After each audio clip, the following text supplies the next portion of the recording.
Hay historias que se cuentan y otras que simplemente no deberían existir. Hoy te voy a narrar 5 experiencias reales vividas por personas comunes en lugares comunes, pero que jamás volvieron a ser lo mismo.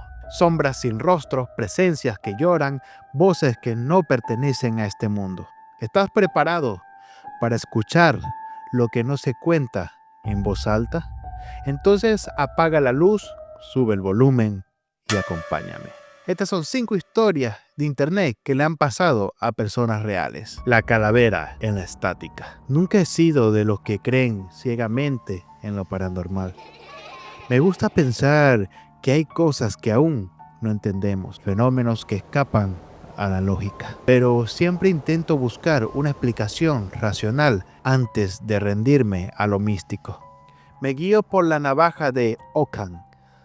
Si algo puede explicarse sin fantasmas, demonios o entidades, probablemente esa es la respuesta correcta. Pero hay algo que viví hace casi 20 años que hasta el día de hoy no puedo quitarme de la cabeza. Fue en Año Nuevo. Me quedé unas semanas en casa de mi abuela junto a varios familiares. Ella vivía en un pueblo cercano, en una casa antigua que siempre nos había dado un poco de miedo a mis primos y a mí. Pero más allá de lo vieja o crujiente que fuera, nunca habíamos visto ni oído nada extraño hasta esa noche. Ya era tarde y casi todos dormían. Solo una prima y yo estábamos despiertos viendo la tele en la sala. Tendríamos unos 14 o 16 años en ese entonces. De repente, la pantalla se llenó de estática por unos segundos y lo vi. Juro por lo que más quiero que vi una calavera en la estática. Abrió la mandíbula y por un instante pareció empujar para salir de la tele, como si se estirara desde adentro. Fue una especie de efecto tridimensional, rápido, pero tan nítido que me quedé helado. Y no grité, tal vez por miedo o tal vez por orgullo, para no despertar a nadie ni darle a mi prima una excusa para burlarse. Pero cuando giré a verla, estaba temblando, al borde del llanto. Me miró y me dijo, ¿lo viste? Intenté hacerme el duro, le respondí. ¿Ver qué? Y entonces lo soltó. La calavera abrió la boca y voló fuera de la tele. Se me erizó la piel porque yo la vi estirarse como si quisiera salir y ella la vio volar. ¿Cómo es posible que 2 personas vean exactamente lo mismo? Sé que existe la pareidolia, ese fenómeno en el que el cerebro ve formas familiares donde no las hay, pero los dos al mismo tiempo, con ese nivel de detalle, en medio de una película navideña que nada tenía que ver con terror. Nos estábamos riendo segundos antes y de pronto estábamos conteniendo las lágrimas, tratando de explicar lo inexplicable. Y lo más inquietante de todo es que nada más volvió a pasar. Pero eso que vimos esa noche todavía nos persigue. El llanto detrás de la puerta. Recuerdo muchas cosas raras de mi vida, pero si tengo que pensar en algo que realmente me marcó, esto es lo primero que me viene a la mente. Era uno de esos días raros en los que tenía la casa para mí sola. Vivía con mis padres, pero ellos estaban trabajando y yo tenía el día libre. Aprovechaba para relajarme. Estaba en mi habitación, tomando una cerveza, charlando por Discord con mis amigos y escuchando música. Afuera era pleno día, alrededor de las 2 de la tarde. El sol entraba por las ventanas, se escuchaban campanillas de viento. Era un ambiente tranquilo, un ambiente perfecto. Nada en mi cabeza me hacía pensar en miedo. Justo cuando estaba a punto de empezar a jugar con uno de mis amigos, lo escuché. Detrás de la puerta cerrada de mi habitación, se oía una mujer sollozando.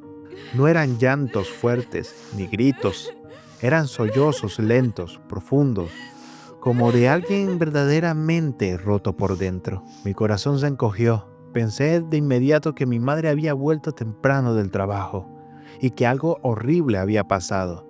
Me levanté, caminé hasta la puerta y puse la mano en el pomo, pero me detuve.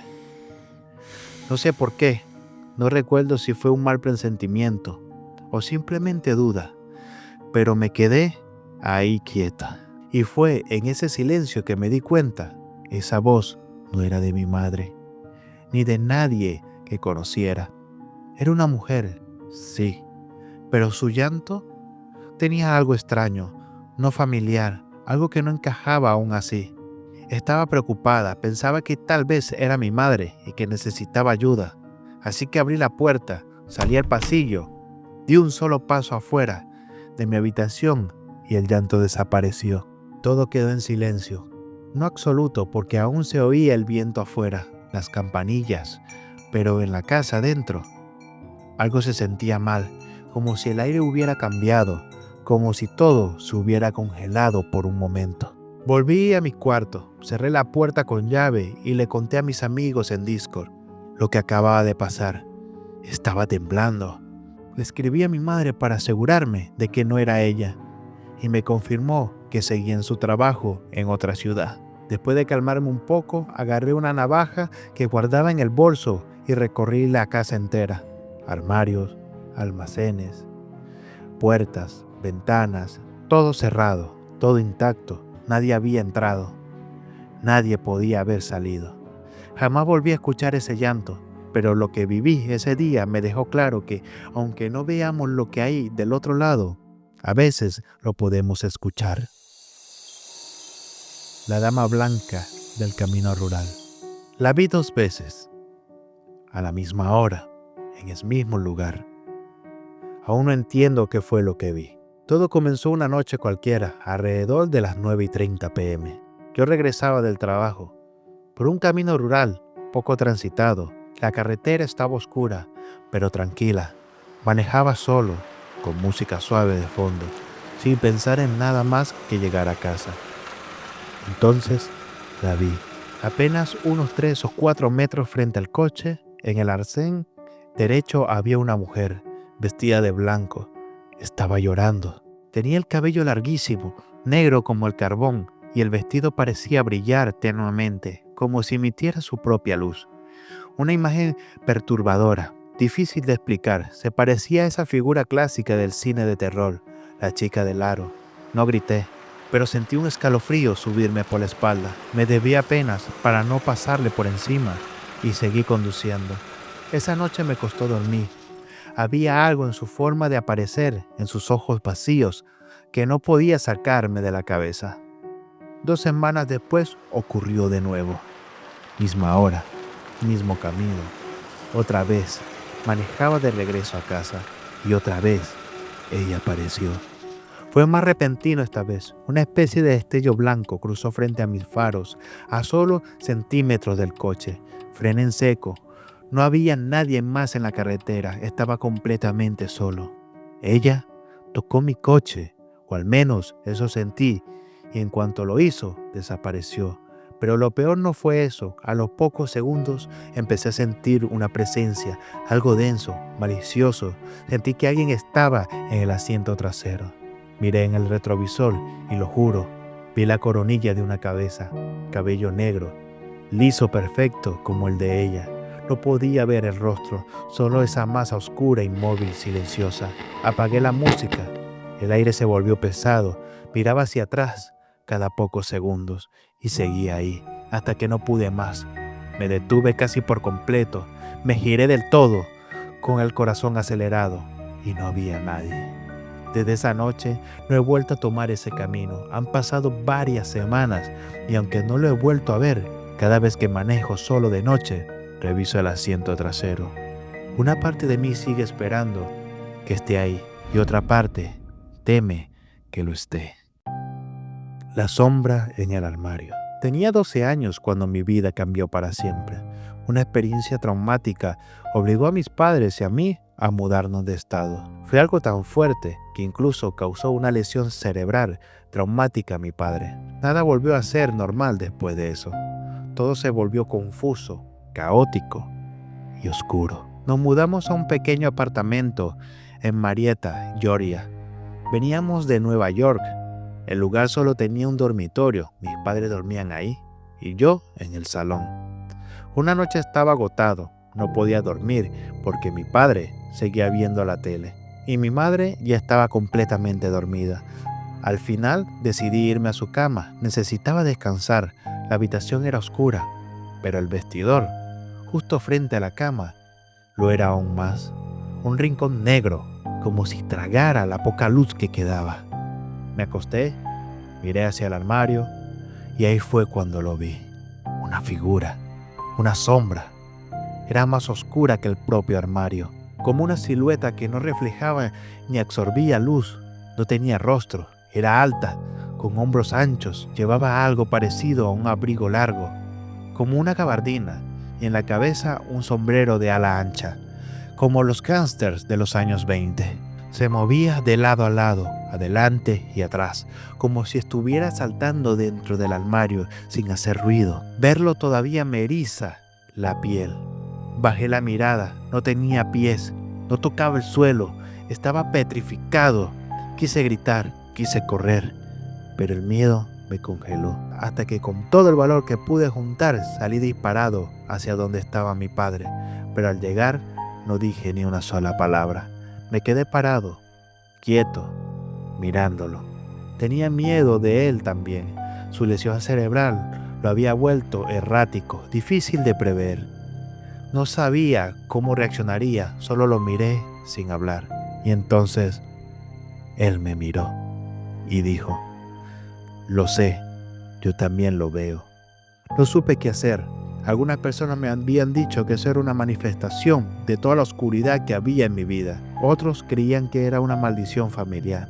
Lo cierto es que otros miembros de mi familia también habían visto esa sombra. Incluso mi padre asegura haberla visto semanas antes de que ocurriera aquel evento trágico. Esa noche mi padre fue hasta el armario con una Biblia en la mano y empezó a leer en voz alta el pasaje de Apocalipsis. Lo hizo con calma, con convicción. Nunca más volví a ver esa sombra. Pero cada vez que veo una habitación oscura, no puedo evitar recordar que esa cosa estaba ahí y no estaba solo. Las 3 noches del visitante oscuro. He tenido pesadillas, visiones y momentos que aún hoy no sé si fueron reales o solo parte de mi mente. Pero nada, absolutamente nada, me marcó tanto como lo que viví en mi primer año de universidad. Estaba en una residencia solo para mujeres, cerca del campus. Mi habitación estaba diseñada para 4 chicas, pero por entonces solo éramos 2, yo y Diana, una estudiante de último año. La distribución del cuarto era simple: 2 literas a la izquierda frente a un armario empotrado. Mi cama estaba abajo, cerca de la puerta. La primera noche me acosté agotada. Diana, que solía trasnochar viendo doramas, esa vez se durmió temprano. Yo no recuerdo en qué momento me quedé dormida. Solo sé que algo me despertó. Era como una pesadez en el aire, una densidad que me rodeaba. Abrí los ojos y lo vi. De pie frente al armario había una figura alta, oscura y encapuchada. El poco resplandor de la farola exterior entraba por la ventana, iluminando apenas el contorno de esa cosa. No tenía rostro, no se movía como una persona, se deslizaba de un lado a otro, como si no tocara el suelo. Intenté enfocar la vista, parpadear, y de pronto, en una fracción de segundo, la figura se deshizo en luces blancas, como una ráfaga sobre mis ojos. Me senté en la cama temblando, pero intenté calmarme. Tal vez era mi imaginación, tal vez había despertado a medias, aún en el limbo del sueño. Pero no. La segunda noche ocurrió lo mismo, misma hora, misma figura, misma aparición. Ahí fue cuando el miedo se metió bajo mi piel. No podía dormir, me quedé despierta hasta que el cansancio me venció. La tercera noche ya sabía lo que podía pasar. Intenté resistir el sueño, pero no pude. Diana estaba despierta viendo su serie con auriculares. Yo tumbada en mi cama. Comencé a sentir ese peso extraño en el cuerpo. No sueño, no cansancio. Era algo más, una presión antinatural, como si algo invisible comenzara a hundirme en el colchón. Giré para mirarla. Su rostro brillaba con la luz del portátil. Estaba ahí tranquila y yo estaba atrapada. Abrí los ojos y lo vi otra vez, pero esta vez no frente al armario, estaba frente a mí, a centímetros. No podía ver su rostro, solo su torso y sus manos, enormes a cada lado de mi cama. Y entonces el peso sobre mi pecho se intensificó. No podía respirar, no podía moverme. Intenté rezar, pero cuando más rezaba, más fuerte era la presión. Sentí que me moría. Intenté llamar a Diana, gritar, pero de mi boca solo salían gemidos ahogados. Mi mente gritaba, pero mi cuerpo no respondía. Y en ese momento lo sentí. Algo estaba entrando en mí. Era como si ya no estuviera sola en mi cuerpo. Como si esa cosa compartiera mi interior. Y entonces habló. Una voz profunda y demoníaca. Nunca había escuchado algo así. En mi cultura, si una entidad habla, es mala señal. Y esta entidad habló. No recuerdo qué dijo. Aunque he intentado hacerlo durante años, no puedo. Solo sé que en ese momento decidí luchar con todo lo que me quedaba. Volví a intentar llamar a mi compañera. Esta vez me oyó, me vio, se quitó los auriculares, me llamó por mi nombre y en ese instante el peso desapareció. Todo se disipó como humo. Yo quedé allí inmóvil, sin aire, temblando. Tardé minutos en poder moverme. Le conté lo que pasó. Ella también se asustó. Durante semanas dormimos con las luces encendidas. Nunca volví a ver esa figura, pero aún me pregunto, ¿fue un intento de posesión? ¿El fin acercándose? ¿O algo mucho más oscuro? ¿Qué es que solo se detuvo porque alguien me miró a tiempo? Y estas son 5 historias reales de internet contadas por personas. Quizás fueron alucinaciones, o quizás solo quizás estas personas abrieron una grieta hacia algo que no estamos listos para entender. No todas las puertas se deben abrir, y no todas las presencias se van cuando dejamos de verlas. ¿Tú qué piensas? ¿Eran sueños? ¿Traumas? ¿O algo real? Cuéntamelo en los comentarios y si alguna vez te pasó algo similar, sabe que no estás solo. Nos vemos en el próximo video y recuerda, hay historias que el mundo se niega a olvidar. Y si quieres seguir viendo más historias, aquí te dejo este podcast con mi madre donde ella cuenta todo lo paranormal que a ella le pasó. Déjanos en los comentarios a ti qué te ha sucedido. Y si te ha gustado este video, házmelo saber para traer una segunda parte.